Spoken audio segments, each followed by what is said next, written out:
serotype 3 and dengue serotype 4, with dengue serotype 2 as the predominant serotype in Malaysia. Subsequent infection with different serotype of dengue virus infection, increasing the risk of developing severe dengue, meaning that normally if the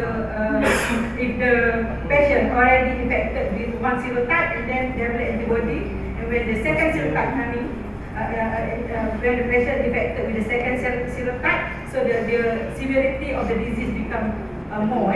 The dengue infection causes drastic disease of platelet counts or thrombocytopenia that can lead to the death. Okay, normally the severity, the concentration of this platelet is the marker for the to test for the to check for the severity of dengue infection.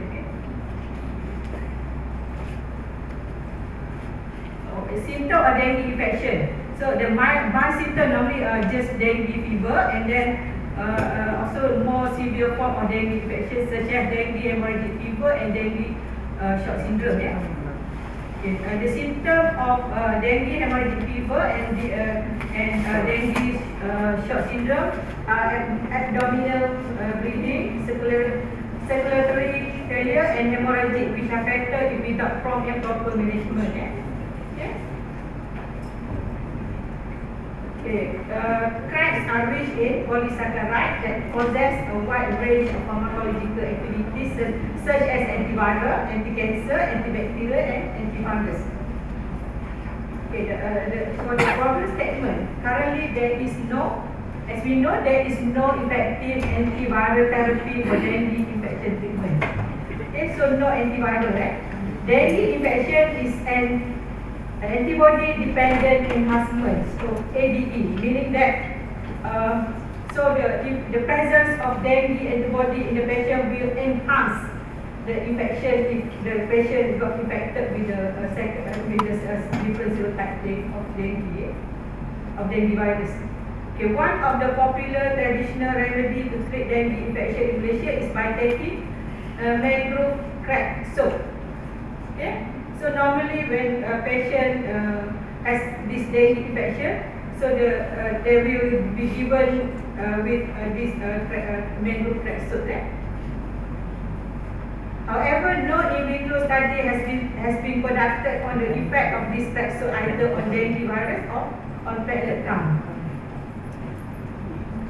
Okay, so the objective of this study was aimed to investigate the effect of mangrove crack soap extract on the dengue virus serotype 2, platelet cell activity, and cytotoxicity on junket cell, which is leukemia cancer cell line. Okay, for crack soap preparation, so we boil the crack, about 500 grams of the crack with 1 liter of water. Boil, centrifuge, and filter using 0.22 micrometer shrink.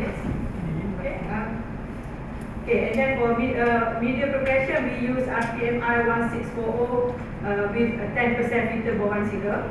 For cell preparation, we use junket acute leukemia cell line, which was purchased from ATCC.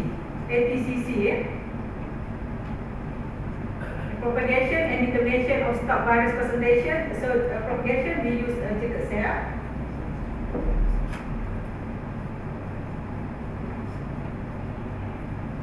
Okay, and then platelet cell. This one we obtain from blood bank of transfusion unit HUSN, Hospital University Science Malaysia. Then these platelets were counted by using a hemocytometer, and the concentration was adjusted to 1 × 10⁸ platelets per ml.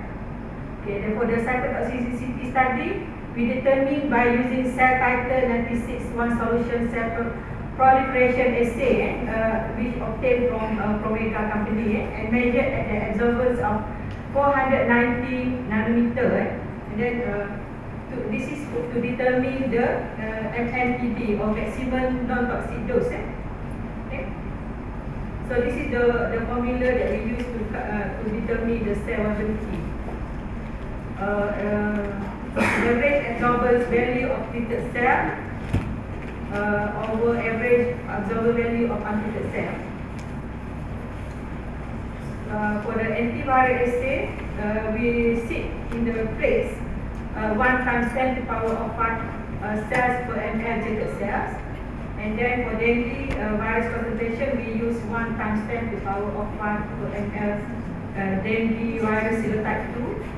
Then so extract, we use MNTD, minimum non-toxic dose, and 1 times 10 to the power of 8 platelets per ml were used in this study for the antiviral assay. So this is the treatment that we use. Okay, for the treatment number 1, jagged cell as a control, and then number 2, jagged cell plus dengue virus 2, serotype 2, jagged 3, jagged cell with platelet cell, 4 jagged cell with dengue virus 2 plus mangrove capsule, number 4 jagged cell with platelet cell with mangrove capsule as well. Number 5, treatment 6, jagged cell with dengue virus 2 and platelet cell, and number 7 is jagged cell plus dengue virus serotype 2 plus platelet plus mangrove capsule extract, and number 8, treatment number 8 is jagged cell where only with mangrove capsule extract. So for the RNA extraction, we use triazole agents. And then for RT-PCR screening, reverse transcription PCR screening was conducted for the detection of beta-actin, dengue virus 2 genes, and platelet factor 4 genes. So this one is for this beta-actin, primers for beta-actin and dengue virus serotype 2, we use the published primers. And then for platelet factor 4, we design ourselves. Okay? And for sequencing and sequence analysis, the PCR product, the RT-PCR product is sent to Center for Chemical Biology USN, University of South Malaysia, Penang, and analyzed using BLAST program. Okay. And statistical analysis, so the statistical significant differences between the groups were determined using one-way analysis of variance or ANOVA, and data was considered significant at p-value less or same as 0.05. So for the results of this study, we found that actually in this case, for the salability, so if you see from here, between 24 hours, the effect, cytotoxic effect of this capsule using different concentration, it was not so significant. The effect was not so significant in here, and then this is 24 hours treatment, and then this is 40 hours treatment. So it's slightly different between the 24 hours and 40 hours treatment. So in here we can say that the effect is more to time dependent, because you see 40 hours treatment, the cytotoxic effect become less compared to the 24 hours treatment. Okay, but the effect is not so significant. Okay, this is RT-PCR for beta-actin. Why we need to do this beta-actin RT-PCR? Because this one is beta-actin actually is the accessory gene. So it will present whether in the untreated or untreated cell. So this is actually to check whether to check the efficiency of our RNA extraction method. So if you see from here, so the intensity of the band is all same, either in treated or untreated cell. So same intensity. So and then for RT-PCR for dengue and dengue virus and NSG, for intensity of the band for all the cell that treated with virus, that contain the virus, is the same. Even you see in here, for example in L4, because the rest, the one that we got banned here is the one that doesn't contain the virus. All this, the one that we treated, all this we treated with the virus. So you see the intensity is same. So if you can see from here that, meaning that actually no effect of this capsule on the dengue virus. Okay. And then this is RT-PCR for platelet factor 4 gene. So this platelet factor gene actually, factor 4 gene is actually, this gene is actually responsible in the transcription and translation of the virus, of the platelet cell. Okay? Sorry, the virus platelet cell. So if you see in here, the one that, okay, if you see in here, the one that contain the capsule, with the most intense band here. Okay, you see this one. Okay, this is cell dengue virus from capsule extract, and then this one also. Okay, this is without capsule, but only with the platelet cell. Okay, so if you see in here, sorry. So from here we can see that this capsule extract give effect on the number of the platelet. Okay, this is from here we found that this non-specific band presence here, these two non-specific band, and then but not in the cell treated with capsule. See, no specific band here, only in the cell that not treated with capsule. So, and then we sequence this band, cut this band from the gel, and then sequence, and then we found that this band is actually, because this one we blast our sequence, and then we found that this band, the non-specific band just now, is actually the DNA sequence of Homo sapiens RNA 45S pre-ribosomal RNA. This one is actually involved in the transcription and translation of the cancer cell, of this germ cancer cell. So when treated with the capsule, this gene gone. So meaning that this capsule actually have the effects on this cancer cell. Okay, and for the discussion, after 24 and 40 hours post-treatment with capsule, the MTD at the concentration of 12.5% volume per volume showed that a cell viability of 98.1% and 88.1% respectively. And at concentration of 100% volume per volume, the cell viability were 85.2% and 75% respectively, indicating that the cytotoxicity effect was not so significant and time dependent. And to determine the RNA extraction efficiency, RT-PCR was conducted on the acting of the germ cell. The gene present in all treated and untreated cells with the same intensity, suggesting that all the preparation, the RNA preparation, contains same amount of RNA. Okay, same intensity of 418 base pair bands of dengue virus non-structural gene were produced in all the samples treated with dengue virus 2, indicating that same amount of dengue virus 2 non-structural genes were amplified. So this suggests that there is no significant effect of mangrove capsule extract on the dengue virus. Then the highest band intensity of 146 base pair of human platelet factor F gene was observed in cells treated with both platelets and capsules, indicating that this capsule has its role in increasing the number of platelet cells. So interestingly, two non-specific bands of 250 and 500 base pair were disappeared in the sample treated with mangrove capsule extract. So this is suggests that the capsule has some inhibitory effect on the expression of these genes, of the these cancer genes. Yeah? Then this band was sequenced and found to be human RNA 45S free ribosomal gene that is important in transcription and translation of jagged neuronal cell.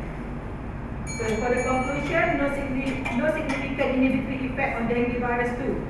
The Prexo has no significant inhibitory effect on dengue virus 2, low cytotoxicity effect on leukemia T lymphocyte jagged cell, but it was time dependent. Significant effect in increasing the platelet concentration, inhibitory effect on 45S3 rRNA gene that involved in transcription and translation of human leukemia jagged cell. Okay, future study, we have to do the cytotoxicity study should be extended to 75 and 90 hours incubation time after treatment with Prexo to get IC50. In vitro anti-cancer effect of this Prexo in vitro anti-cancer effect of this Prexo, and then on different cancer cells, fractionation of the soap to determine the compounds involved in increasing the platelet concentration and anti-cancer effect. Okay, with this I end my presentation.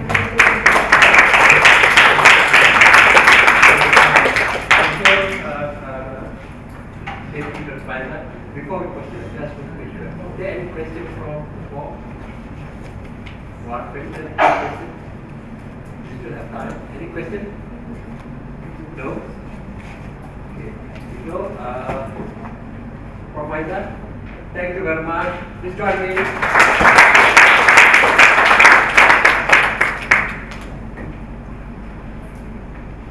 Our second speaker is a world-renowned professor. He's a friend of mine also. Professor Dr. S.M. Rizal Karim. He is the professor from Faculty of Agribusiness Industrial Affairs, University Malaysia Kuantan, and he is also a PhD holder from US. No, Aman. From Okay. His experience, includes more than 30 years of teaching and research experience, including 17 years as professor, and more than 5 years at UFK. He is also a member of Platinum Management Committee in Malaysia, member of Invasive Alliance Species Management Committee in Malaysia, member of International Platinum Wheat Network, and member of Asian Pacific Wheat Science Society. You are really a heavyweight professor, not because of your body, but your knowledge. He has a very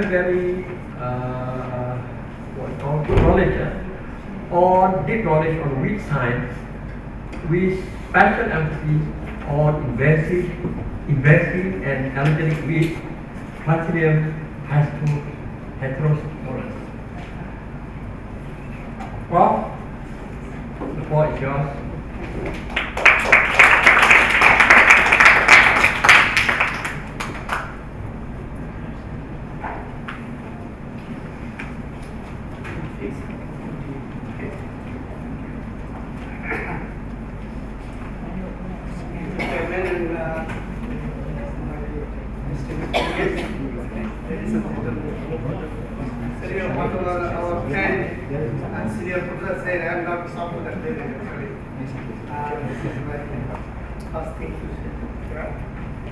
Because even I am here something maybe strange. Because I am not veterinarian, I am not also human doctor. But this congress is related to something, disease and other things. Anyway, why I am here? I like to open the door for the veterinarian and the human doctor. That is why I am here. Because I think maybe there is a place where we can work together. Because today's our theme is One Health Approach. So I think it is a very appropriate place. I am here now. So A few of the things already our friends know about my topics. Already I have given Sharahan Pardana at but today's thing little bit different. Same thing but new aspect. This is my very recent finding. Incidence of bacterial allergy on human health in Kedah, Malaysia. Kedah is my research site. Okay, so a few things I like to focus. These are the things Bacterium plant may be strange to somebody, may be well known to other person.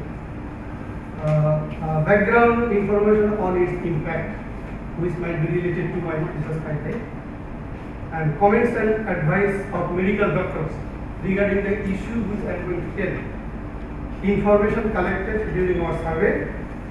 Some cases has been identified by CABI, international organization. They work here in Malaysia, and 2015 they did this information and they made a YouTube. I collected from the YouTube. Bacterium planning for the future is solve the problem. These few things I like to see.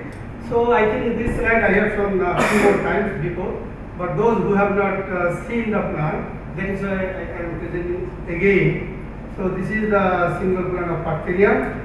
You can see mass on the seedlings look like this. The basil plant also you can see how it looks like. And then the flower is very shaped star shape, and the star shape like this. So one of the important thing in for Malaysia especially, you can see very similarity between the bacterium and the ulam brasa. And during my survey in Kedah, I found also coherence because the bacterium seedling and ulam brasa seedling growing side by side and look very similar. So it is very possibility that is very possible to pick up the plant by mistake and they can consume. Okay, so just little bit briefing regarding the first detention in Malaysia. This is the place where we found at the beginning Batangkali, Selangor. And after founding, we published this information in the usage style. Then some response has been created among the authority of Malaysia. So then they took the initiations and they did a survey throughout the country. And they passed on the result to me and I made this graph. Alright, so that's a little briefing. Now I like to focus on my main thing which I am going to present today. Bacterium allergy. Okay, before, because we did not do very advanced study here, only survey work. But people did something which I have collected in support of my finding. So these are some references where they mentioned that by skin prick and bronchital provocation test, BP test, with bacterium plant extract, it was confirmed in India that the wheat evokes bronchital hyper-responsiveness and asthma. So these are the things already mentioned here, how they got the report, and this is the journal reference where they publish it. Okay. Another one, a clinical survey was done also in India, showed that 34% of the patients suffering from rhinitis and 12% suffering from bronchial asthma gave a positive skin prick test reaction to the bacterium with pollen antigen. So when they tested with the pollen antigen, they found this kind of result and they made a conclusion that it might be a cofactor to increase the bacterial allergy to the people who are susceptible. Alright, I have collected some photograph also from the internet. This is not my study. I mentioned the source, how the cow become infected. You can see the cow is grazing on the land where bacterium is everywhere, and the impact is look like this. Also goat, you can see the goat is eating the bacteria, and the goat is an animal who eats everything. Don't scare this. So, and the effect is look like this. Alright, so another information I have collected, Kaul et al. 2014. He did a very good study and he categorized the different allergy symptoms. So, and he published in the paper, I have collected it from his paper. So these are the things, airborne contact dermatitis on face, neck and dorsal forearm, airborne contact dermatitis on the eyelids, some more here, on the dorsal of the hands and all the things. So these are the types of allergic effect which may happen due to bacteria. Okay, now what about Malaysia? Malaysia, when I discovered this plant and I published in, not me, different journalists, they published my information. Then our big bosses or the authority make some comment. So here is a comment by the President of Malaysian Medical Association, Dr. H. Krishna Kumar. I have his photograph also anyway. So he said like this: individuals should exercise care with Bacterium histococcus as the weed has asthma and eczema creating property. If they come into contact with the weed and begin feeling itchy and short of breath, they should immediately take an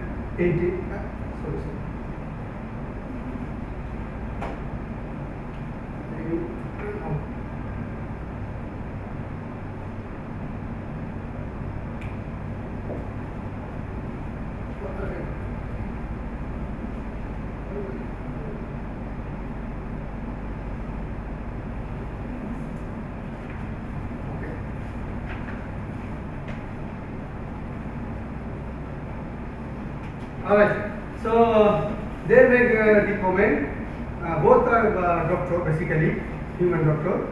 So he says something like this, and then our Director General of Department of Health, Dr. Nur Hisham Abdullah, he also gave a statement in his TV talk.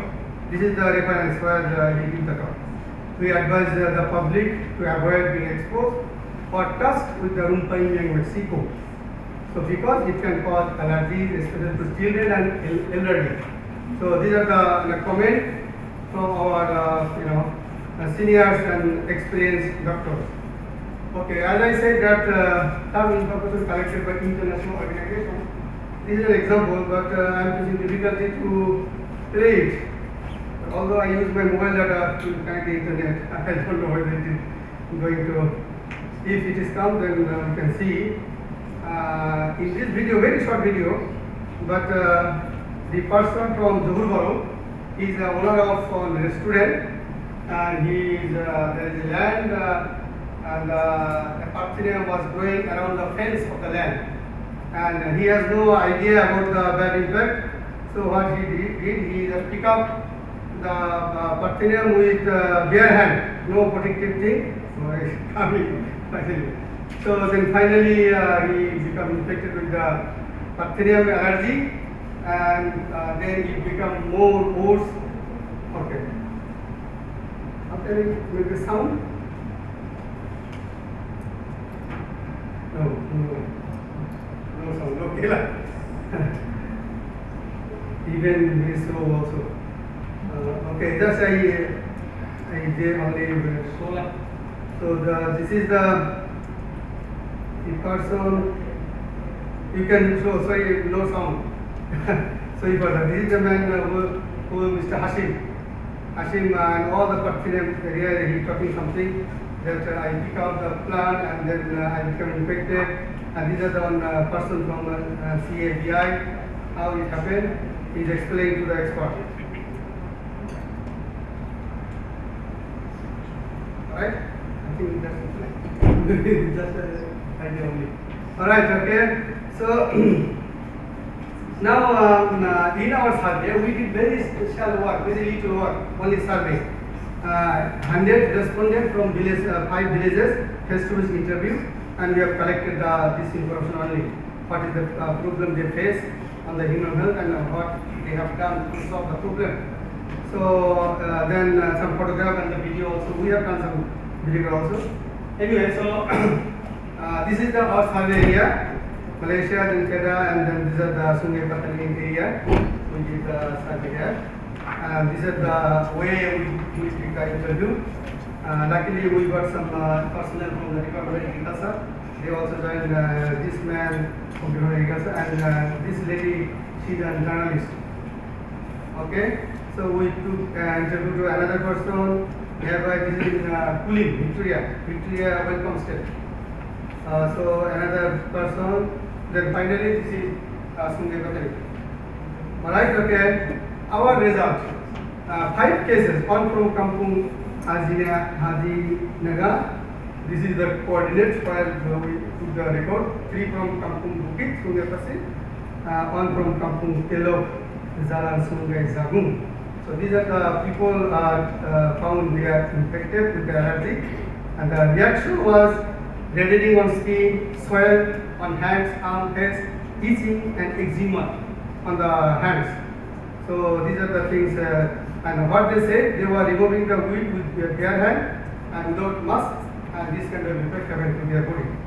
So this is the one table. We just asked 3 questions. Actually, this is a part of our big survey, so I just make a shortcut to focus only the Parthenian side. So whether they have seen or not and what kind of problem. So you can see little bit figure here, the last column. Out of 77% was said yes, they experienced the allergy. What kind of allergy? They categorize reddening of skin, I think 1%, then swell 1%, and 5% itching and eczema. So these are the things. What they done? They see the doctor, apply the cream and other treatment. So this is the some, and these are the person who got affected. So I have just mentioned here. This is the area from where they got. Alright. So but these are few photographs I have taken. This is Mr. Abdullah. He is a retired army person. He was started taking business behind his home. He got a land. There are goats and dogs. Unfortunately, all the area become infested with the bacteria. And he have no idea. So pick up and then infected, and then he suffered a lot.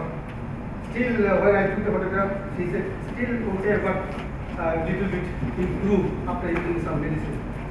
Okay, I have to add the video. Okay, after our finding, the people reported in the killer wheat, but we did give the killer wheat. And some information here, they say toxin humpamia, Mr. Bole Ragu. Alright. Okay, now future plan for our collaboration. What should we do? As because this is the masala. So we have to do something for the solution. So then we recently took some initiative, including our friend from veterinary faculty, Dr. Professor Aman, pathologist, and Professor Rakaman. Both will be involved with me, and all from USM, the physician. And then Dr. Rao is here, he is with me, and another few. So they will be joining our research project, which is like this: development of plant-derived anti-allergic byproduct against Parthenian allergy for the rural community in Malaysia. And we are going to submit this for international grant.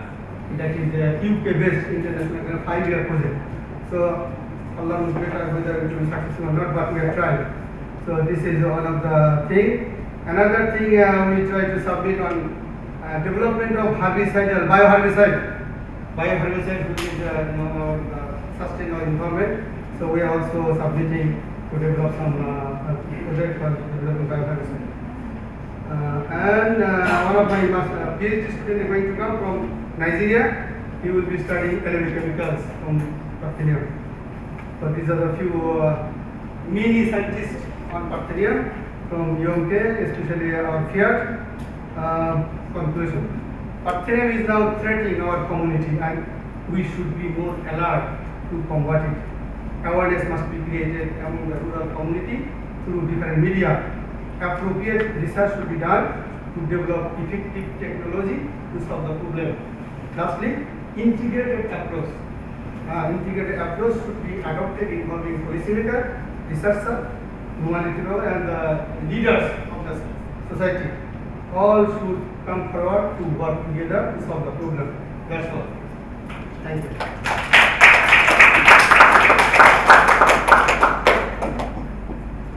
you, Prof. Okay, this is very, very important, very vital research finding. Yeah. Okay, any question from the floor? No question? Okay. Thank you very much, Prof.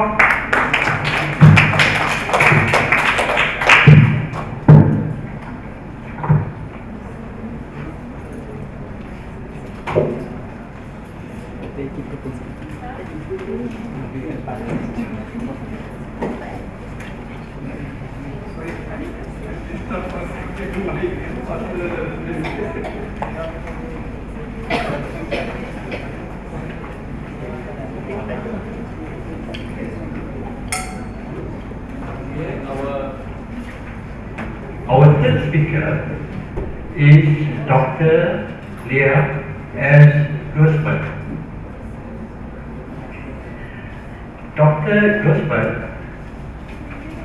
presently is the Dean, School of Veterinary Medicine, Isabela State University,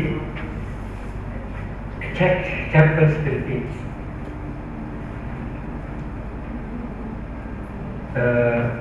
Dr. Guzman is actually a doctor of vet medicine, and also master in veterinary science, and also a PhD in animal science, also from Central Luzon State University or CLSU, Philippines. Her experience include instructor in veterinary medical in veterinary medicine instructor from 2003 to present. Yeah. She is also the former dean of Cagayan State University campus, and her research interests include biotechnology, especially with regard to reproduction, epidemiology, and pharmacology, and also physiology. Doctor? Thank you very much. Good afternoon, everybody. So today I'm going to present my research together with my advisee. This is just a very basic study, but of course we need always to go back to the basics so that we can understand everything. So the research is entitled Erythema Inhibiting Potential of Banana or the Musa parasmesiaca, so that is very much common to all of us. Guava also, the Psyllium guavaline. And limabin, I don't know if everybody knows limabin, that is Staphylococcus donatus leaf extract of acute models of inflammation. Okay, to start with, I would like to provide a very brief introduction on why the study was conducted. Why? So often we are being posed with several problems, and that problems we need to identify first before we could proceed for a possible solution. And so one of the problems in this study is on the inflammation. So usually inflammation is one among the most common possible causes of morbidity and mortality among animals. And one common sign is the erythema. So one possible solution is what the use of anti-inflammatory drugs. And several anti-inflammatory drugs have already been used to provide or to alleviate possibly the effects of erythematous condition. But the problem or the main problem often is the main or various side effects with the use of anti-inflammatory drugs. And so there is a need to search with newer drugs with less or no side effects. And where can we possibly get that? That could possibly be taken from the use of natural products or with the use of the ethno-veterinary botanical medicine materials. So most of these EVBM materials or the ethno-veterinary medical materials or the natural products are usually considered very much important in the sense that it contains several chemical diversity. It's a good source of a wide variety of compounds that can serve as antioxidant, can serve as anti-inflammatory agent, can serve as anti-mutagen, anti-cancer, and so forth and so on. The use of these drugs, of these natural products also were considered as an alternative medicine, especially according to the World Health Organization, 70 to 80% are still dependent, mostly the developing countries are still dependent on the use of the ethno-veterinary botanical materials. And recently, one of my research on the non-experimental evaluation of some of the ethno-veterinary botanical materials, I have identified 3 materials which, according to the people, are claimed beneficial to some skin diseases. However, the extent of the use as anti-inflammatory agent was not given much emphasis. And so, it is the focus of our study to investigate the erythema inhibiting potential of banana, guava, and imagine extracts on acute models of inflammation. Now for the methodology, so first we started with the authentication for the collection and preparation of the plant materials so that we could use the specific taxonomic classification of the plant. So we did first the taxonomic classification based from the investigation of the National Museum of the Philippines. And then after the taxonomic classification, the fresh matured leaves of guava, banana, and lima bean were extracted, wherein 200 grams of that were finely cut, were submerged in 300 ml of 0.5% alcohol, stoppered for 24 hours, filtered, and then distilled. So the distillate served as the material for the examination. For the management of the test materials, so the experimental animals were 2 to 3 month old healthy male and female guinea pigs weighing about 180 grams to 200. The animals were first acclimatized for 8 days, maintained in a laboratory environment, and fed with the standard chow pellet diet with water given free access to animals. And then before the start of the experiment proper, these animals were weighed, kept in an individual observation cages, and then were fasted from food and water for a period of 10 hours. For the experiment proper, so we used 2 procedures. First, we have the patch test, wherein we abraded the skin and then placed a patch, that's why it's called as a patch test. And then we have the scratch test with the use of just simply scratching the skin. For the patch test, the skin of the lateral or spinal groove were shaved and cleaned and then were abraded. The left side served as the negative control and the right side served as the drug site or the site where the treatments were given. The sides, both for the right and the left, were covered with sterilized gauze that is approximately 1 by 1 centimeter in size and held with a surgical tape, and then left for 24 to 72 hours. So the patch was removed after 24 hours, and then the lesion was observed. And then after 72 hours, the lesion again was observed. And then for the test scoring results, so the score of 1 indicated first light erythema or barely perceptible erythema. 2 is well-defined, 3 moderate to severe erythema, 4 severe erythema or the best redness is slight scar formation or infinity or very deep in depth. For the scratch test, again, we used the same procedure, except that the skin was abraded by lightly scratching the skin 5 to 7 times with a gauge, hypodermic needle, and the test drug and the negative control was also given.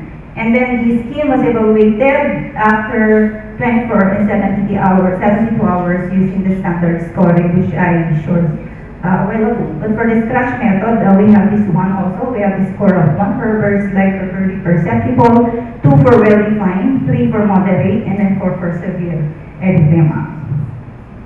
And then after that, both the scratch and the patch test results were combined 24 to 72 hours.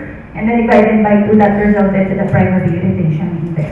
So with the result of less than 0.5, that indicates non-irritating result, 0.5 to 2, that indicates a slight irritating effect, 2.1 to 5, that is moderate, and higher than 5 is severe irritating. For the data analysis, all the data were subjected to another test, and then there is significant differences for comparison of means. Some of the data also were computed based on the frequency. Okay, for the results, so this is for the result for erythema formation using the patch test. So based from the result, based from the graph, to simplify it, we have the hemoglobin with 88% zero score, indicated by the red color that is 72 hours post-warming. So that indicates a very good result, and 88% of no erythema 72 hours post 72 hours post-treatment, I should say. And then followed by banana with 66%, and then guava by Ceylon. Guava 44%. Also the result indicates that hemoglobin subsided after 72 hours for almost all the treatments. And based on the scores for the hemoglobin, we have the scores of a score of 1, that is slight erythema, and score of 2 and a little of 3, and then subsided after 72 hours. The same is true with the other treatments. Okay, for the summary of the erythema score, 72 hours post-treatment. So this is now the result. The highest is still the hemoglobin. Where is the legend? The legend is missing. There. Hemoglobin is still the highest with 88% no erythema effect or zero erythema, followed by the banana, and then followed by guava. And then Ceylon provided the highest erythema effects with the scores of 1 and scores of 2. Okay, for the score types, we have 4 score types. Supposed to be the total score types is score based on 1, 2, 3, 4. So the score types for Ceylon provided a score for 4 after 24 hours and subsided into 2 after 72 hours. For banana is 3 and then subsided into 1. And then guava 2 and still 2 types after 72 hours, and then hemoglobin 3 and 1. And then for the erythema score indication, it's well defined for Ceylon, and for banana, guava, and hemoglobin, all are very perceptible. But based on the statistical analysis, all the results for the banana, guava, and hemoglobin are comparably the same, meaning all the effects are the same. And for the erythema formation using the scratch method, so the highest for the scratch method is for the banana with 88% score of 0, and then followed by guava 66%, hemoglobin 55%. Again, from score type of 11%, 25% for banana with a score of 1, it subsided into 11%. And then from the previous 33 after 24 hours and subsided into 88%. So this is again the summary for the erythema score for scratch test method, indicating banana with the highest result, followed by the guava, and then followed by hemoglobin, and followed by Ceylon.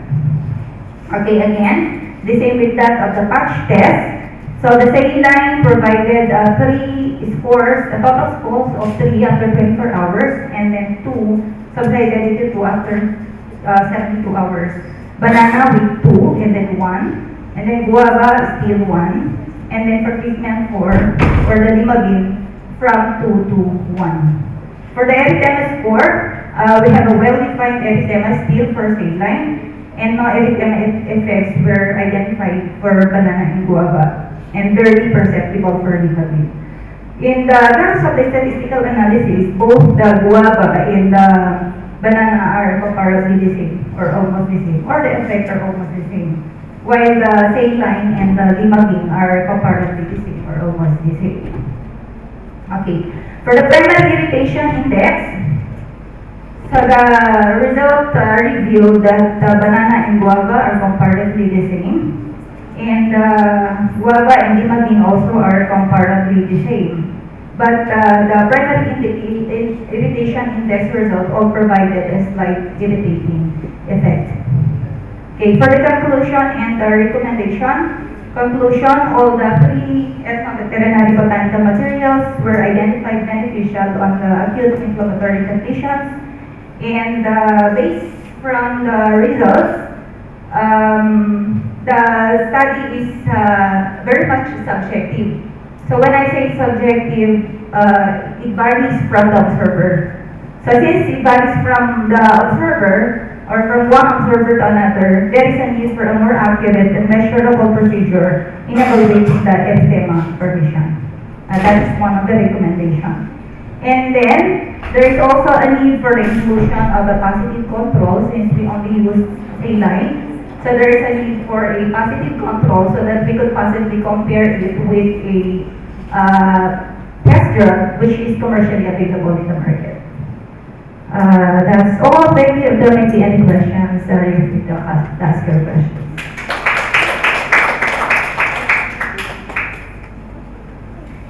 Thank you, Dr. Christopher. Any question? For her? Yes. Dr. Sandeep? Thank you. Thanks, Dr. Guzman, for your presentation. I would like to know, were the animals given any anti-inflammatory drugs or any, I think, more what was painkillers during the experiment? Are you referring to the way they were being handled? Yeah, I mean, yes. That's why I mentioned a while ago about Ayaku. We have an institutional animal care unit committee in the Philippines, and before we conduct studies using laboratory animals, all the animals are needed to be submitted into the evaluation of the Ayaku, so that we will be allowed to use the laboratory animals. So we cannot just use the laboratory animals without the permission of the Ayaku or the Bureau of the Animal Industry. Yeah, okay. But during the experiment, was the animal given painkillers? Or any anesthesia? No. Okay. Forgive me if I didn't get your method. So, you created the areas of erythema. Then That's it. That's an induced erythema. Okay. Because we cannot see the result if we will not induce an erythematous effect to the animals.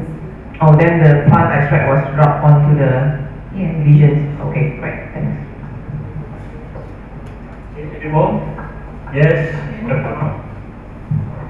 Yeah, may I know any toxicity studies have been conducted? For the toxicity studies, we already have conducted the average lethal dose, and then we also identified some of the toxidromic signs of the plant materials.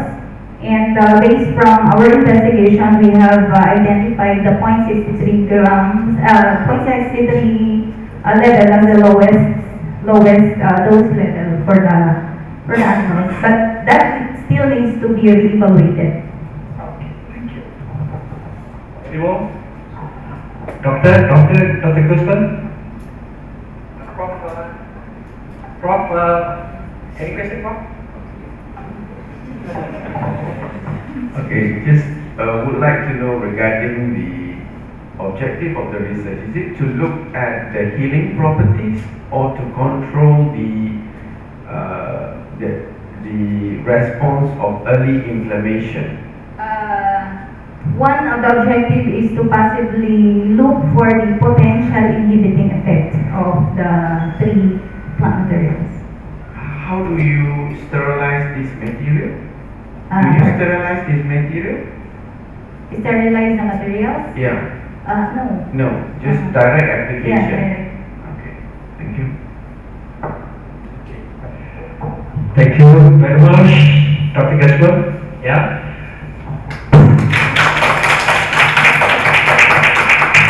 Okay, our next speaker, our last speaker, is Assistant Professor Dr. Kais Top Syukur Okay.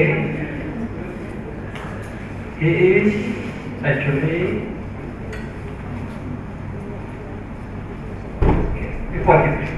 before he plays, sorry, yeah. Okay, he has Bachelor of Veterinary Medicine and Surgery from University of Mosul, Iraq, yeah. Master of Science also from University of Mosul, Iraq. Qualification, Assistant Lecturer and also Lecturer. Now, Assistant Professor of Medicine and Preventive Medicine in the College of Veterinary Medicine, University of Mosul, Iraq. Yeah. Now, Kais is a PhD student on Pastology. Will be finished this time, I know. Yeah, University of Malaysia, Kelantan. His experience include veterinary practice, clinical pathology, internal medicine, and infectious diseases, and of course, acquired diseases. Research interests include epidemiology, acquired pyroplasmosis, and also histology. Please, over to you, Doctor. Thank you so much for the stage for introduce me to the researcher. My presentation entitled Morphological and Biometrical Data of Tigeria equi and Babesia carpali in naturally infected equids. Short introduction. Tigeria equi, previously known as Babesia equi, and Babesia carpali, or both parasites, are obligatory intra-erythrocytic hemoprotozoan. The previous taxonomy classification placed Tigeria and Babesia carpali in the phylum Epicomplexa protozoa and under same family called Babesidae, while the recent classification placed them under different families, Babesidae and Telluridae respectively.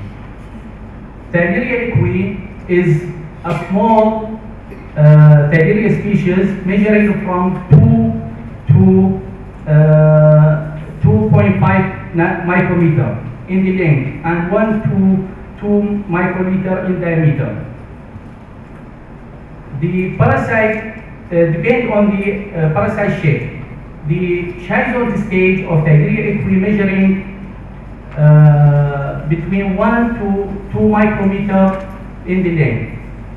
Babesia carpali is the large Babesia species, measuring from 2.5 to 6 micrometer in the length and 1 to 3 micrometer in diameter, also according to the shape of the parasite. There are different shapes of Tigeria equi, such as spherical, anaplasmoid, round, pear-shaped, pyriform, and four-pair shape called Malthus cross, intra-erythrocytic of infected equids. And also there are different shapes of Babesia carpali, pear-shaped, pyriform in a pair of joint, amoeboid shape, anaplasma shape, rod shape, pear-shaped in acute angle, intra-erythrocytic of infected equids also. Tigeria equi and Babesia carpali infection had been reported in a human in North and South America. In Malaysia, Tigeria equi and Babesia carpali has been reported by Chandrawasani and Zawida in BRI. These protozoa are the causative agent of equine pyroplasmosis disease, and it is one of the most common and important tick-borne protozoal diseases of equids, include ponies, horse, mules, donkey, and zebra. These parasites are mainly transmitted by tick of the family Ixodidae family, belong 6 genera: Ampelioma, Hyaloma, Rhizopilus, and Dermacenta, also Ixodes and Hemophysalis tick. The protozoa can also accidentally transmitted through blood transfusion and contamination in settlement during castration or during vaccination. Also, there is another method for transmission, is the vertical or transplacental transmission, was reported widely in in Tigrinia equi and suspected cases in Babesia catarrhi. Tigrinia equi is more pathogenic and widely distributed than Babesia catarrhi. There are different methods for detection Tigrinia equi and Babesia catarrhi, and both protozoa include microscopic examination and serological test, molecular techniques, biological test, and in vitro culture method. The aim of this study is because the microscopic examination of a blood smear is a simple and rapid, cheap, and most acceptable diagnostic method to compare the clinical case of pyroplasmosis. Therefore, this study was designed to primary identification of Tigrinia equi and Babesia catarrhi, and both based on morphological feature and biometrical data with determination of the parastemia using microscopic examination of blood smear staining with Ginza, 5%. This study was done in Clinton in 8 districts.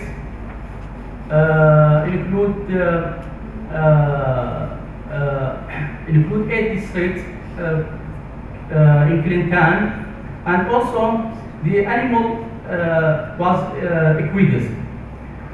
Blood samples were collected from 306 randomly selected equids from stubble comprising horse and ponies, intended for microscopic examination.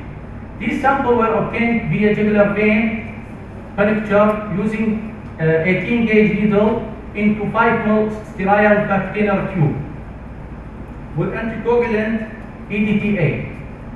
The preparation of the blood smear, a total for blood smear that already prepared, 612 blood smear include 306 thin blood smear and 306 thick blood smear. The thin blood smear was used for determination the evidence intracellular morphological and biometrical compatible with the shape and size of Tigrinia equi and Babesia catarrhi, and for determining the parastemia. While the thick blood smear was used to confirm the parastemia, especially when the parastemia was very low in the thin blood smear. The smear that we prepare stained with Dimser 5%, then the blood smear were staining 30 minutes. The parastemia was calculated depending on this formula. This is the parastemia.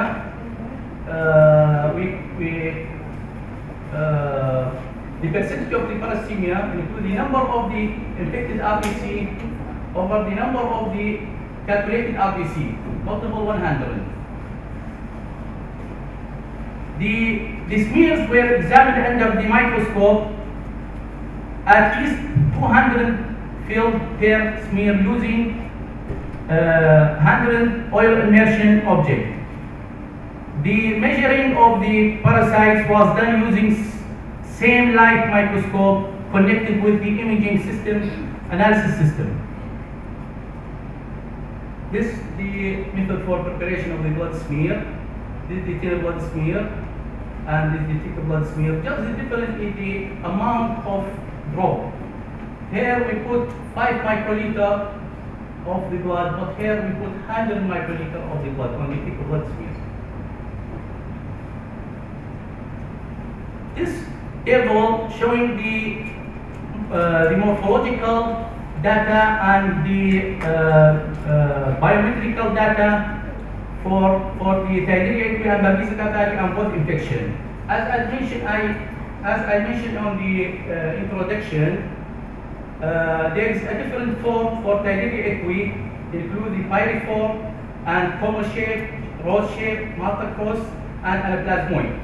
While in Babesia catarrhi, pyriform, pear shape, and pear-shaped, acute and obtuse angle, and simple pear, round and signet ring and amoeboid shape.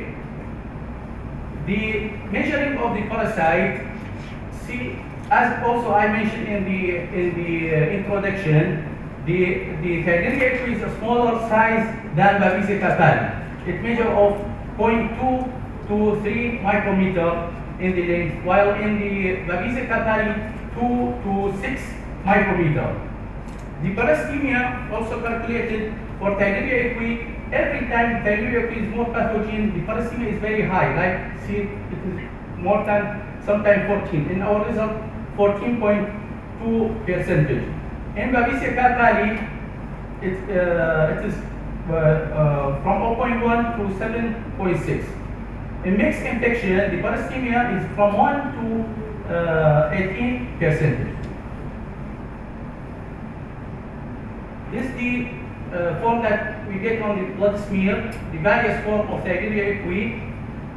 This one, the pyriform of Babesia. This is the comma shape, and with the measurement. This is the dot shape and this multi-cross shape. This one, the rod shape, also in the blood smear. This one, the macro and micro schizone, or we call it the Kuchu blue bodies in the lymphocyte. This one, all these parasites are intra-lymphocytic parasite. This also for Babesia campari, we get various forms of Babesia campari.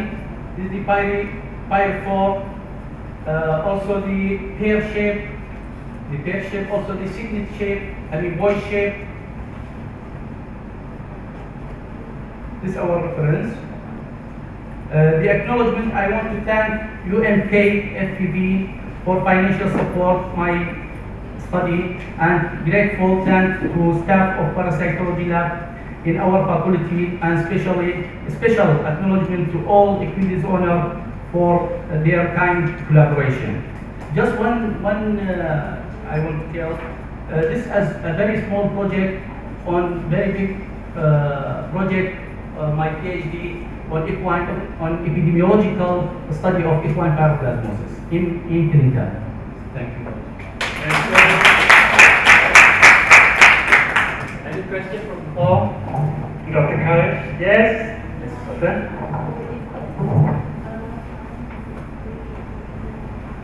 Good evening, I'm Faiza from Regional Lab Kuantan. I have one question. May I know that if there is any relationship between the parasitemia level with the presence of the Thalidomide in the blood smears? You mean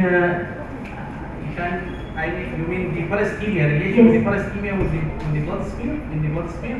If the Thalidomide presence, I mean in high infection, then we can get identify Thalidomide in the blood smears. Yeah. We can get very high percentage of the infection. If the animal are severely infected with Thalidomide equi or severely infected with Babesia campari, we can find in the blood smear in high percentage of the parastemia. Yeah. Thank you. Any more questions? Any more questions, please? Okay, if no, please join me to express our thanks to Dr. Kai. Before I end the session, I would like to take this opportunity to express my sincere thanks on behalf of the organizing committee to all of the four speakers for their outstanding presentation, and also to all of you for participation in this conference. So thank you very much. See you again. Over to the organizer. Thank you, Prof. Now we are coming to session for 2 breaks. All guests and participants are invited to go to Hall A to Dewan Sri Aman for a light tea break. And for poster presenters, you are required to go to the hall and for the jamming session of the posters. Please be back at the hall at 4 o'clock. Thank you.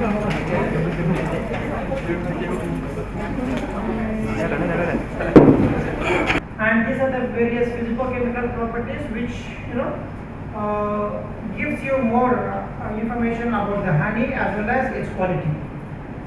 And this is the experimental design. We have 7 groups. Okay, control treated with 1 gram honey, 2 gram honey. Diabetic, it's untreated, and treated with 1 gram honey, 2 gram honey, and it's a glucosamine standard oral hypoglycemic time. So let's coming to the results, the physiological parameters. We looked into the body weights, food intake and water intake. So if you observe the muscle wasting, usually the muscle wasting is one of the characteristics in diabetes. So the body weight usually reduced. You can observe the significant reduction in the body weight here in the diabetic control. Whereas when we treated with honey 1 gram and honey 2 gram, you can observe the difference in the body weight increase, okay, which means it can boost up the muscle wasting. So food intake, usually the thirst and hungry is, these are the 2 basic and very prominent important characteristics of diabetes. So and it is obvious that the food intake and water intake is high in diabetic controls, and whereas when you compare with 1 gram and 2 gram honey, you can observe the. And blood glucose levels, usually whenever we get, the people get diabetes or identified with diabetes, then usually they consider this one.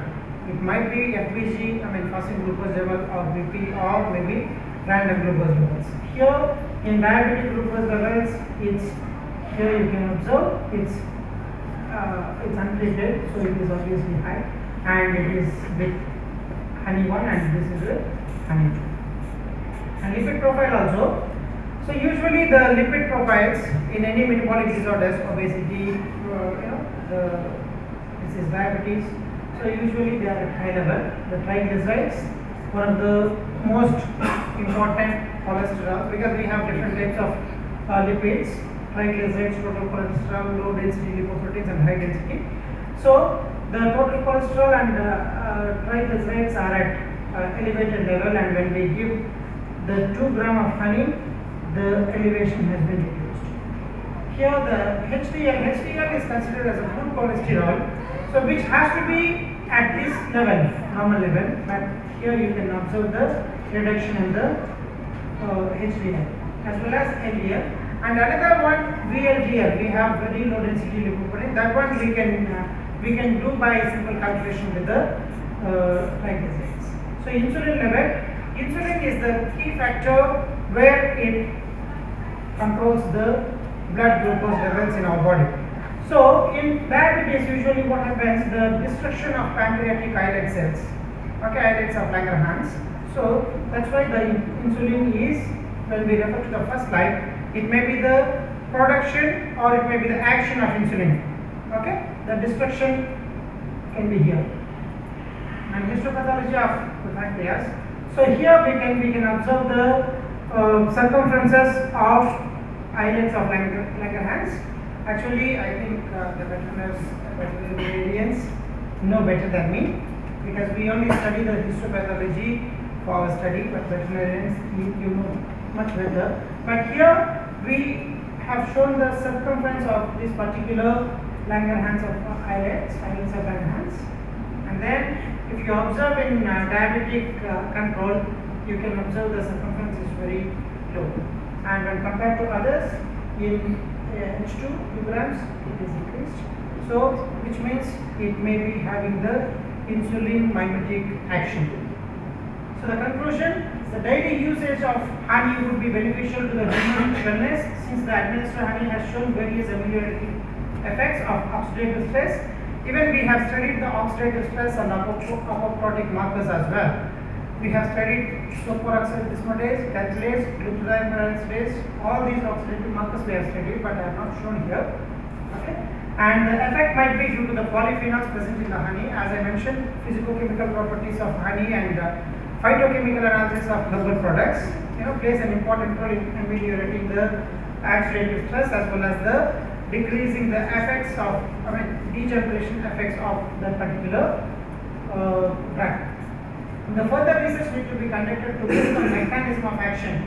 So now actually we are trying to elucidate the mechanism of action of this particular honey to metabolic diseases, lipid profiles, even into atherosclerosis and other associated complex.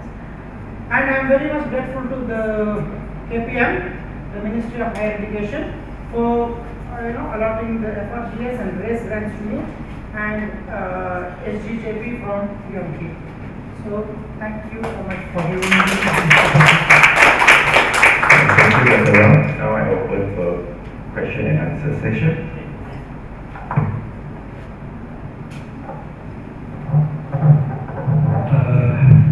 Dr. Ram, what is the dose rate of your Dose, yes, thank you. Actually, I have mentioned in the experimental part. It's what actually we have used two different doses. One is 1 gram and another one is 2 gram per kg body weight. You base this particular dose on what basis? Sorry? On what basis you base your We have done the toxicity studies, and if any adverse effects, say for example the lethal dose or the toxicity studies, based on the preliminary studies. And previously when I was working with USM, we worked on the common bee honeys, and we have standardized with 1 gram honey per kg body weight. Okay, my second question, Dr. Rao, is about the antioxidant activity.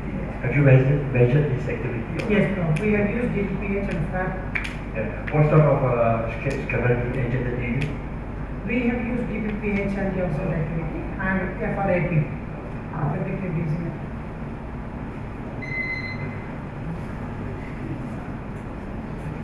Any more question? Just a comment. When in the conclusion you conclude on human consumption, whereas I think the experiment is about the rats. So how do you come to a point where you can conclude that in human consumption? Thank you, Prof. Thank you so much. So it's a good comment, because the conclusion is, as Prof mentioned, it's on the humans, but there are studies on the other honeys saying that it is the daily use of honey would be beneficial to human wellness, since it may be the single honey, or it may be the combination honey with the lemon or with the warm water. It obviously gives the good effects to the metabolism. So there are reports. Last question. Dr. Rao, I am actually the user of this particular honey, but I feel puzzled actually with regard to the purity of this honey. Yeah? Yes. Because there are a lot of adulteration process. Exactly. Yeah? Any comments? Yes, Prof, I do agree with your comment. Whatever the I don't say that 100% of honey, whatever available in the supermarkets are adulterated, but most of them, because most of the honeys we get in the supermarkets are processed honeys. They may be adding lots of other substances to extend the shelf life of the honey. So it's better to take the original honey or pure honey without any process. But even after processing, they may be acting on lots of other physicochemical properties like pH, HMF, hydroxymethyl. So all these things they'll be adding the other kind of foods.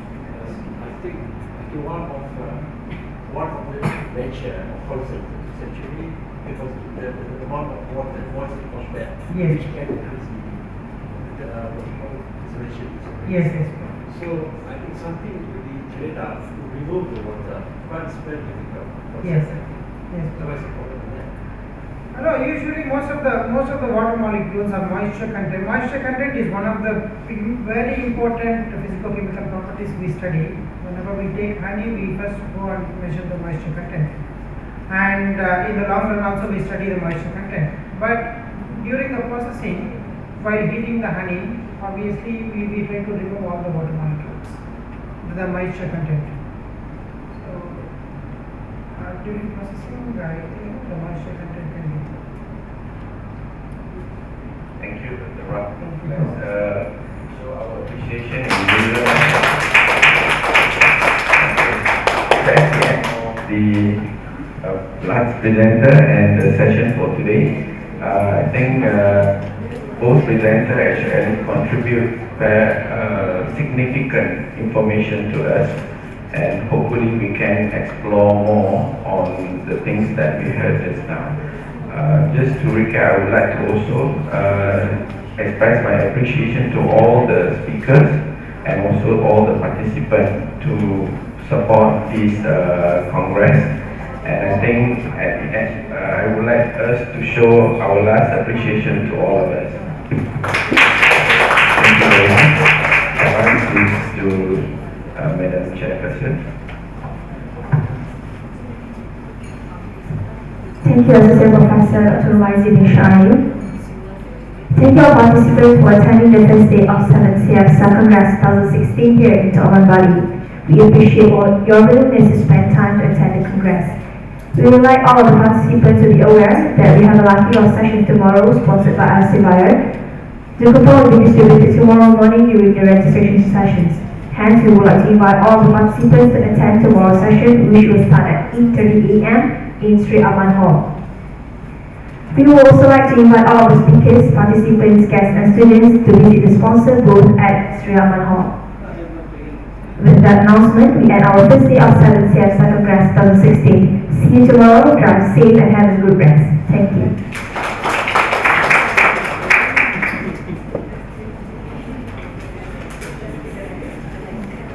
Stem cell therapy, biomedical for medical treatment, and biomedical therapy. So please welcome Dr. Wahid.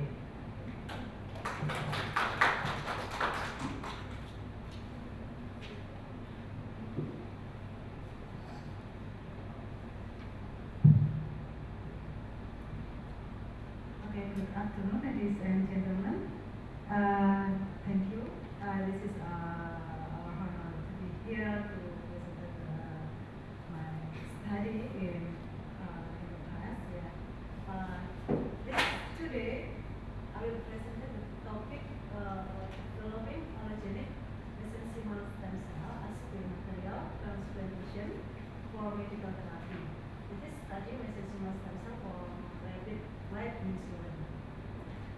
We isolated from bone marrow.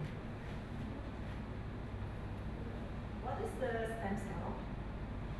The stem cell, mesenchymal stem cell or hematopoietic stem cell, it is a adult stem cell that has multipotent properties and undifferentiated, and it can be differentiated because become specific cell. This is how to obtain the stem cell. This is bone marrow. Bone marrow is one of the source of stem cell. It provides the mesenchymal stem cell and hematopoietic stem cell. Why stem cell should be developed? Because the stem cell, especially stem cell transplant, is promising novel treatment for medical therapy.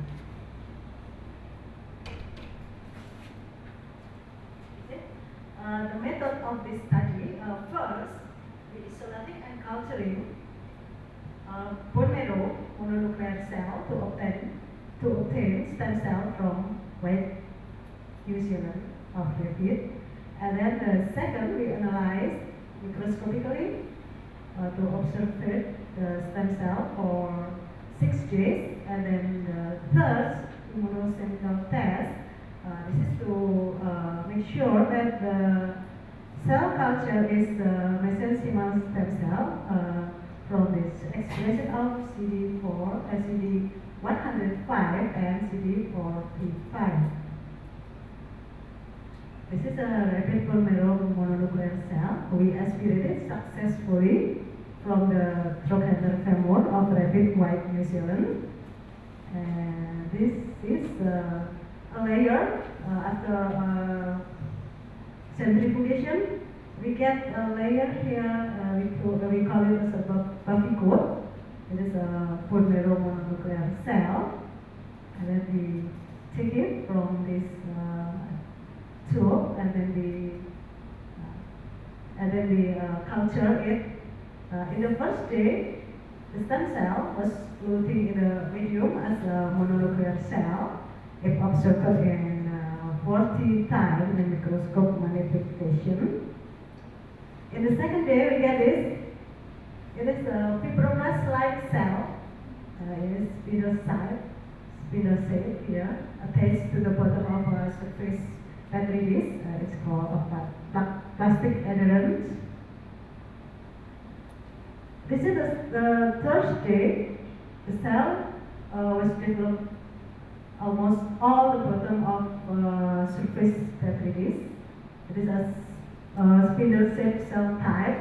It is in the arrow number 1. It's pointed to spindle-shaped cell type. And the second arrow is it? It's pointed to rhomboidal-shaped cell type. This is in the fourth day, 5th day, and 6th day. Cell development confluently in all surface of battery disk. And then it's followed by immunocytochemical test to make sure that the stem cell we have cultured is a mesenchymal stem cell by this immunocytochemical test. And this is proof that the stem cell were expressing CD105 positive, and stem cell were expressing CD45 negative. It means that the stem cell that we get from bone marrow, from rabbit bone marrow, this is a mesenchymal stem cell. And then the conclusion from my study. The stem cell isolated from bone marrow rabbit white New Zealand in the study was mesenchymal stem cell, and this allogenic mesenchymal stem cell can be used for advanced research, or it can be used for biomaterial transplantation for medical therapy. And that's our project. Actually, this is a yearly project, and I will continue it with the advanced project. Okay, this is my presentation, and thank you for the time.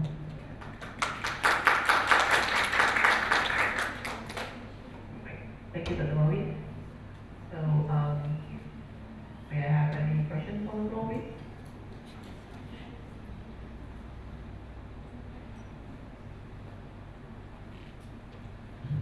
Hello, I'm a student from University of Jakarta.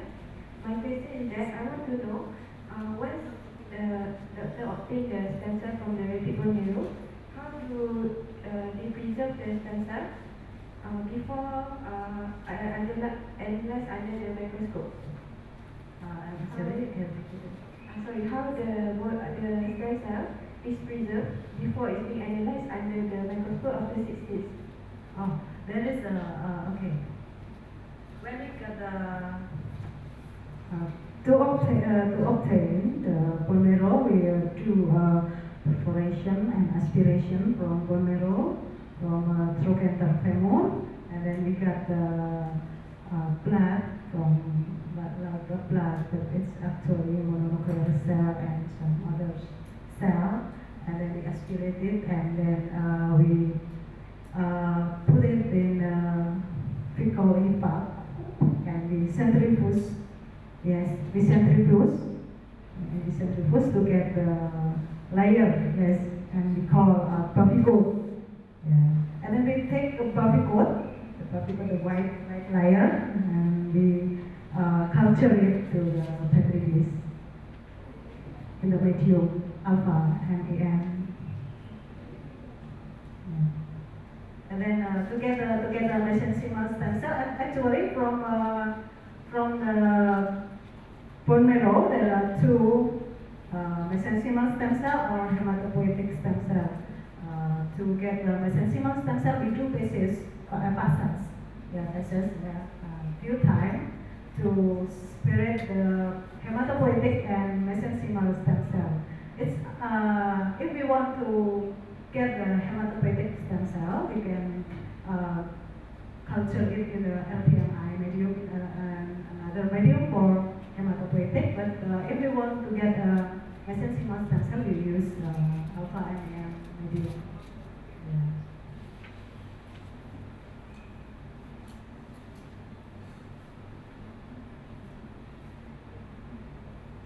In terms of storage, after the culture, then we need to transplant. Yeah. How do you preserve the cell itself? Can it be preserved Research. Okay. before implant can be take place? Or Yeah. do Before it- implant. Before implant. Before implant, Yeah. how long does it take for us to reach to a point where we can use that cell for implant?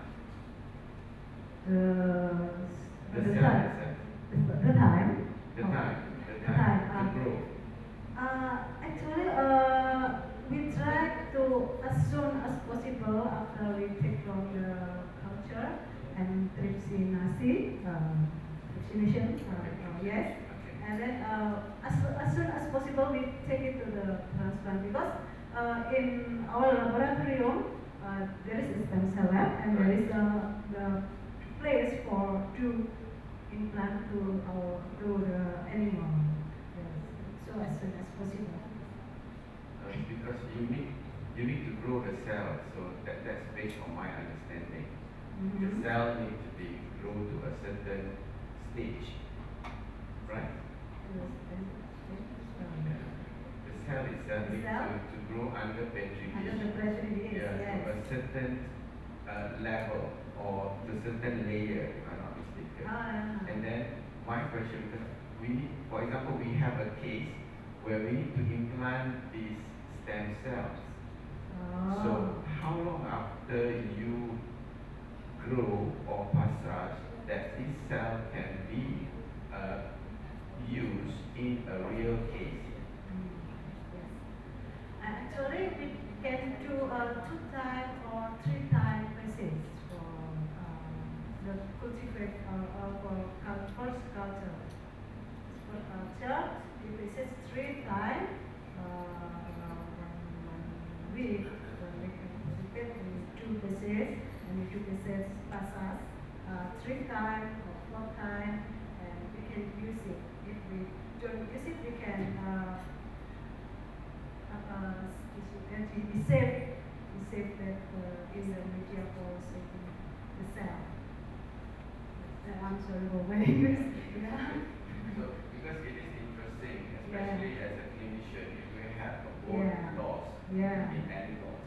But the worry that I have is in terms of the immune of the you have the recipient. Yeah. The recipient itself. Now you have the donor. You are propagating the cells as a donor. So the recipient itself, how exactly you going to respond when you put in as implant? So these are the things that the application of the stem cell itself. Yeah. Like we know that there is autologous, there is allogenic, autologous from our cell, and allogenic to the others. And actually, we should analyze it before we give it to the another. To give another animal, and we can try by immunoreaction. Immunoreaction between mesenchymal stem cell we have and white blood in the from quite learn from the recipient. Yes. We analyze it, and if there is no reaction, it seems that maybe that mesenchymal stem cell can be used for that animal. Maybe we can discuss after this. Yeah. Okay. Thank you for the time, and good afternoon. Thank you. All right, our next and final presenter for the session is Prof. Dr. Wan Zani Mohammed. He's a professor at the Faculty of Veterinary Medicine, UC Malaysia, Kelantan. He has acquired his PhD from the UC Adelaide in Scotland, UK. After an impressive career, 36 years of his career at Bali, he has retired from Bali. His last post was the Director of Strategic Livestock Research Center at Bali. So we have known him as the man for animal nutrition nationally and internationally. So from 2011, he has been a professor at the Faculty of Veterinary Medicine, UMK, and he has supervised many undergraduate, postgraduate students. Even right now, he has a few going on. So his, as I said before, his area of specialization, animal nutrition and neurometabolism. Research interest is on development of feeds based on agriculture-based products. So as you know, Malaysia has got agricultural byproducts, so we make use of that. Development of supplements for livestock to improve their productivity and and lastly, processing of agro-industrial byproducts for livestock feeding. So, we welcome Prof. Bismillahirrahmanirrahim. Assalamualaikum warahmatullahi wabarakatuh.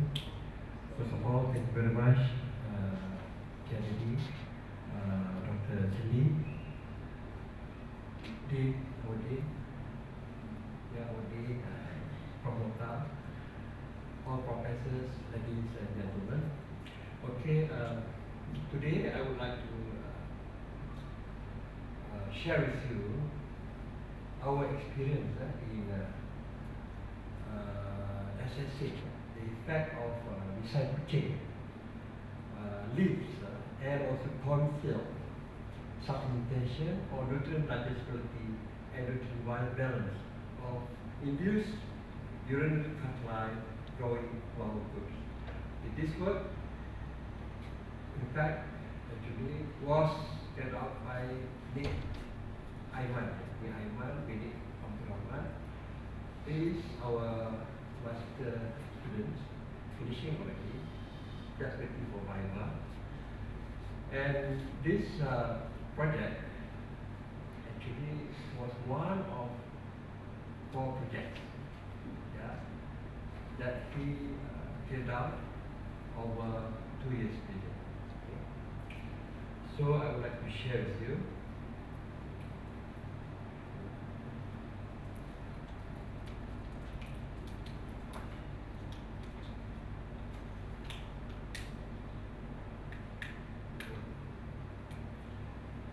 Two species of the herbal plants that have potential to control kidney stones in goods with study. These plants, in fact, we had two plants. One is beside J, another one is corn silk. Corn. But before that, introduction. Okay, hold on. Kidney stones, urinary fertilizer is of course widespread in male growing goods, usually fed on high concentrated, which usually result in severe economic loss to small bodies. It's very common even in London. We thought and we found that poor and imbalanced nutrition is one of the main factors causing the problems. And sad to say that our smallholders actually lack of knowledge, lack of information on what are actually the costs, what are actually the factors causing these kidney stones. Yeah. So the research question is how effective is mecyclin and corn syrup in controlling the kidney stones in growing goat. Why growing goat? Because it's very common in Pantai in particular. Yeah. And we would like to study, how far the balance of nutrients, especially protein, lipids, fiber, and minerals, in those plants affecting the occurrence of kidney stones in growing groups. Okay, that's our mission. Yeah, our objective. Okay, at the left here, the recycle chain. Yeah. This one is the corn. We need to dry the material before we send. Yeah. Okay, the right side is the drying process. I got cooperation with the Jabatan Tanian Kelantan to dry this. Yeah, because it's very difficult to dry our beans. Next. Our hypothesis for this project, yeah, we thought that the effectiveness of these resources in overcoming the kidney stones are depending on their nutritive value. Yeah. What I mean, nutritive value, proteins, fat, yeah, ash, inside proximate fat and nutritive value. And also the occurrence or the concentration of active ingredients in those ones. That's the fourth element. Number two, we thought that there must be some effects on the nutrient diversity and also the nutrient balance, which can play active roles, important roles in the occurrence of kidney stones in ruminants, in small ruminants particularly. Okay, methodology. Our methodology actually was very simple because it's a very, very short-term project. It's just only 30 days. Yeah, 30 days. We have only 12 male growing bowel groups, about 6 months of age, and we select randomly based on body weight, and we divided into 3 groups of 4 animals based on meal weight. Yeah. And the animals were put in individual cages, like metabolic cages. This is specially made. Yeah. You see at the left there, we have a pointer. This is the metabolic cage. Okay. Made of animals. This is not ours. This is but we share this with Bali station Goa. Yeah. But inshallah by this year, I hope we can have this equipment also because our dean has to improve. Okay, and we fed the diet specially formulated, specially prepared to induce stone formation.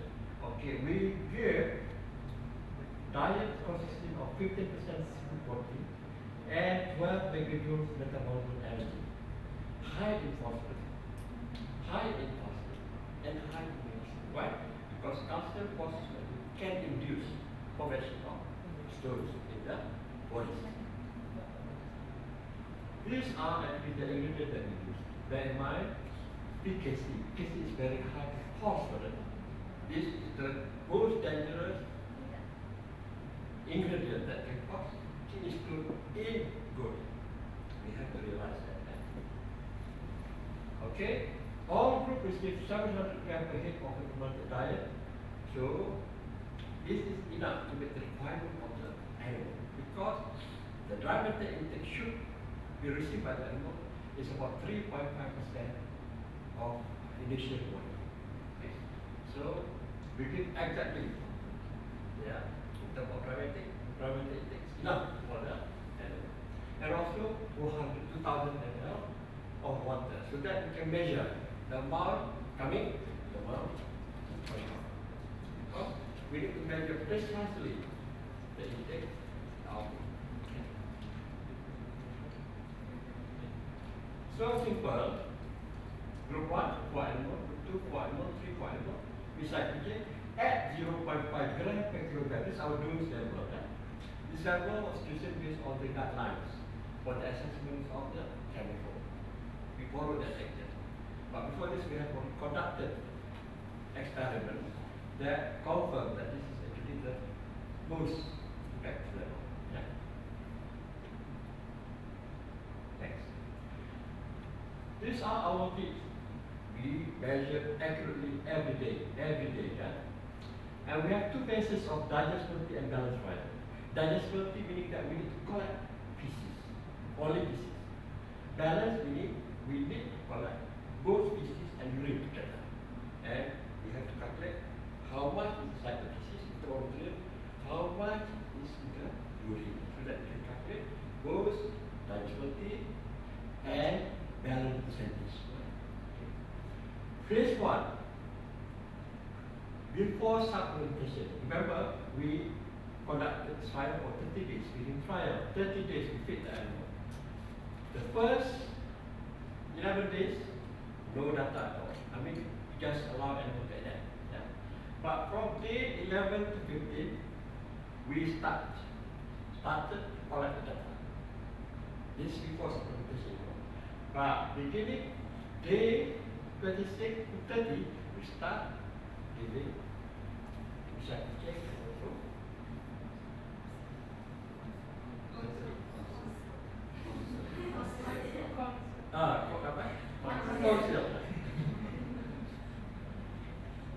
so remember only 5 days of collection, but very, very precise. Okay. Next. Okay, this, just want to show you that this is actually where we shifted the animal from the experimental side and to the metabolic cages side. Because in Mali, we have separated area. Yeah. This is the cages, okay, and this is actually the model, the equipment that we use. This is the cages whereby we can collect feces and urine. Okay, we can separate to the collection of urine. I designed this long before that. Okay, this is actually the urine sample from experimental groups. So we collect and we store for analysis. Next. Okay, these are the results. Okay, you can see here the secretary and in terms of the value, same, group 14 same, 11.7. Okay. Phosphorus also about the same. Sodium also the same.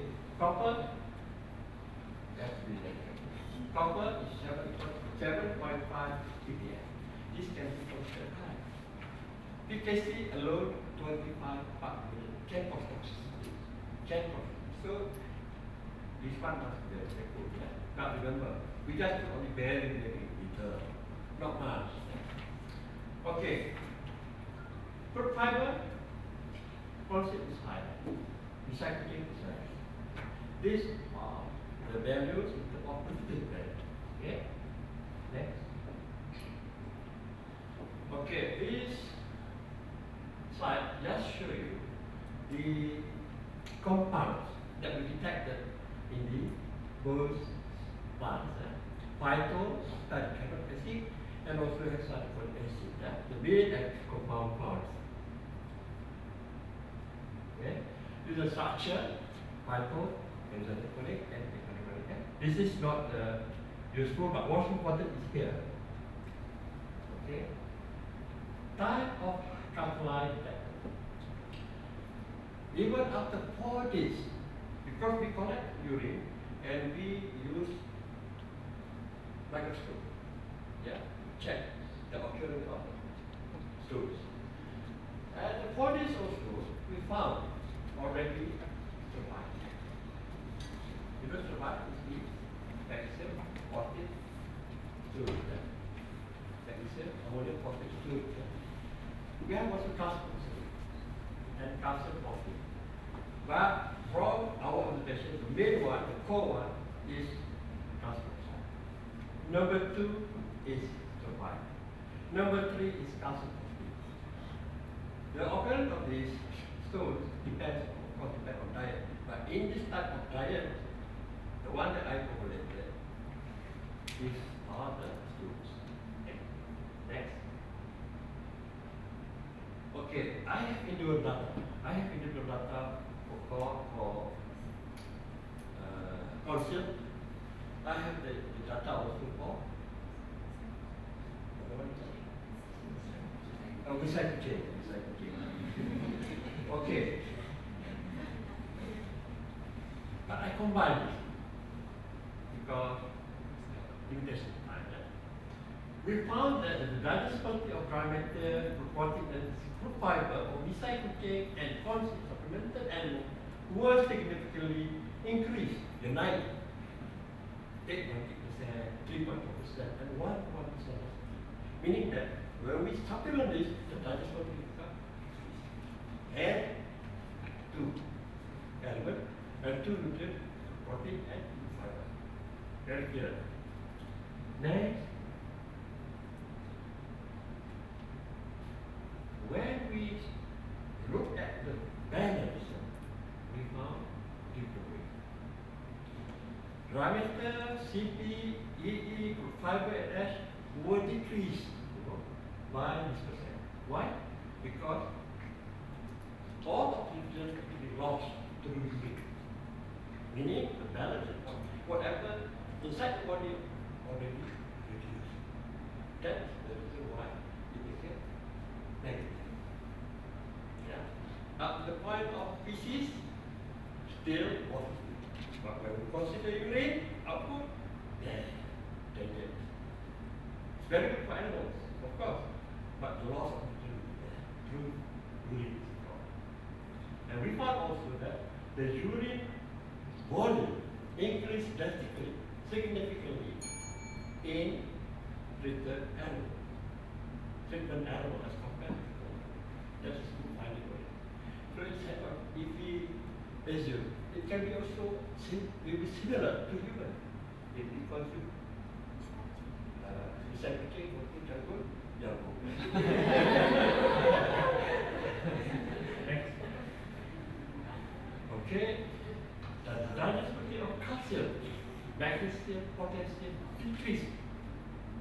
Okay, for a year to 99%, and 69%, 165%, 8.7%. Wow, very substantial. Okay. So, based on the balance, calcium, magnesium, and potassium reduction were reduced drastically. 38%, 40%, and 57%. So, in conclusion, we can say that recycled chain and concept has very good potential to be utilized as derivative agents for the control of urinary tract goods in male goods and other male equivalent.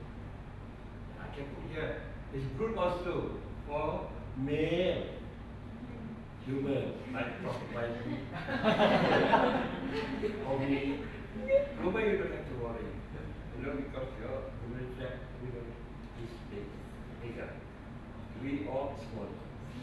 Yeah. Okay, with that, thank you very much.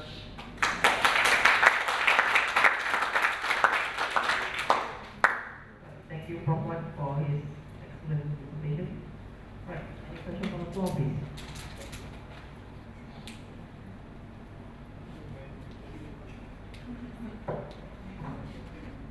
Thank you, Prof. Wan, for nice presentation. I really enjoyed it.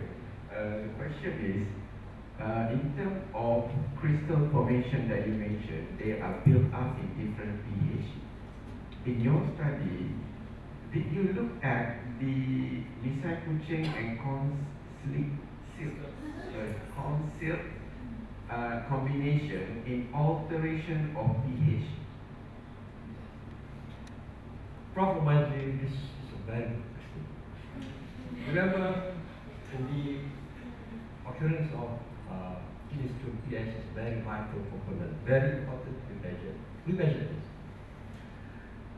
Before supplementation, the pH is actually alkaline. usually between 8 to 9. But when we start giving supplementation, it reduced to 6, 5.5 within that range. So remember, the occurrence of kidney stones usually happen at alkaline region. pH is more than 7. Yeah? That's important. So, to answer your question, Prof, yes, the after supplementation of both recycling and jago, the pH is reduced towards acidic. That's okay. If I'm not mistaken, if acidic for a long time, then calcium oxalate will develop. So what we need to look at whether or not that will be temporary supplement to the growth or it is going to be constantly. Because whether it is on alkalized or acidified urine, both crystal that you mentioned may develop. So these are the challenges that I see in this supplementation. I agree with you, Prof. Yes, over time, especially the retentions of this particular calcium will be higher. When the pH is acidic, yeah, over time. Yeah. But again, it depends on type of diet. And it's very, very usual to see in dog and cat. But actually, in dog in goats, seldom. Mostly calcium phosphate, calcium oxalate. Yeah.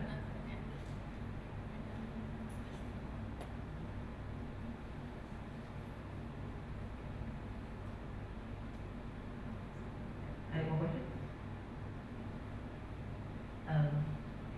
There's none. I do have one. As you said, from one, because due to the time constraint, you have combined the result from recycling and concealed together. But if separately, does one is more effective than the other? Yeah, Dr. Sandy, Chairperson. Yes, actually, there's no difference at all. The impact between recycle chain and concept is similar. I mean, improve compared to control. But if you compare between two, no significant difference. No significant difference. If you compare between recycle chain and concept, no difference in terms of effect. Yeah? But both are significantly different if you compare individually with control. Okay? And I think that I'm interested to know is, I'm interested to know is whether or not it's going to be increase the price of the feed itself. As far as I know, although we are not that, our country did not produce that much of conceal or either recycle chain. How exactly this going to be? Because I'm thinking about price.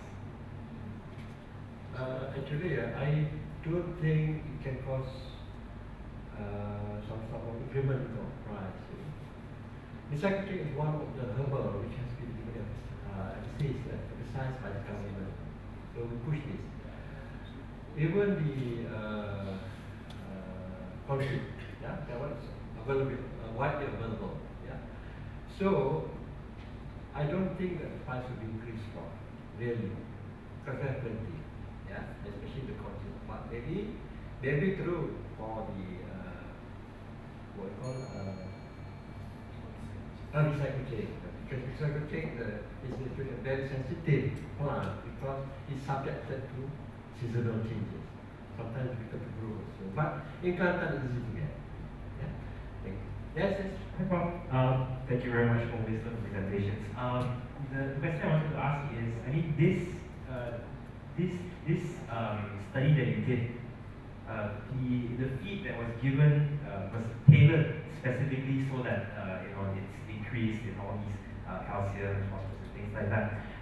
But what happens in a normal diet if you add recycling and concept? Will it have other effects as well? Of course, it can affect. See, for example, in Kelantan, we observe that the most common diet is beef PJC. That PJC alone also can induce the occurrence of these stone. So even the diet is inadequate to certain nutrients, for example, like protein, it can cause the kidney stone. Yeah. Yes, Prof. Sorry, even though it's the last question, but I Okay, Prof. After you give the induced kidney stone induced diet, you saw the stone in the urine, and then you supplement with the methylene and the corn cells. How long after that you didn't see any more stone in the urine? Did the number of the stone disappear? Okay. Did you monitor that? Yes, we monitored that. Unfortunately, Prof, the duration of the experiment is just only 30 days. So we start to observe the decline in the outcome at 24 days. So we didn't see. 24 days. So meaning that if you want to get a real good picture story of this particular project, we need to lengthen maybe 6 months.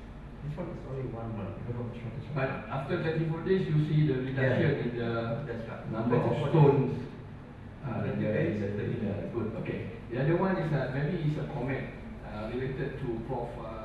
Maizi's question just now about cost. If this study showed that recycling concept is effective in reducing kidney stone problem in goats, whether it can give it consistently, that will add the cost. But this one is it's good to give something to prevent health event to occur. But sometimes maybe the farm doesn't face the problem, so no need to add extra. We cannot make a general recommendation. So this is important to assess the risk. So the hazards, the kidney stone, what is the risk of kidney stone occur? This should be assessed. If the risk indicate that okay, kidney stone can occur and with all the consequences, we supplement. If the assessment said the risk is not there, maybe just the farmer just give the ordinary feed. This can be based on the type of feed that they give that incline to the causes of the kidney stone. This can be assessed. It's not as a general recommendation because it will add to cost. That's my comment. I can't agree more, Prof. That's very true. On top of that, Prof, I think it's a good idea also to encourage farmers planting this particular plants, just in the park and utilize it freely where needs the light.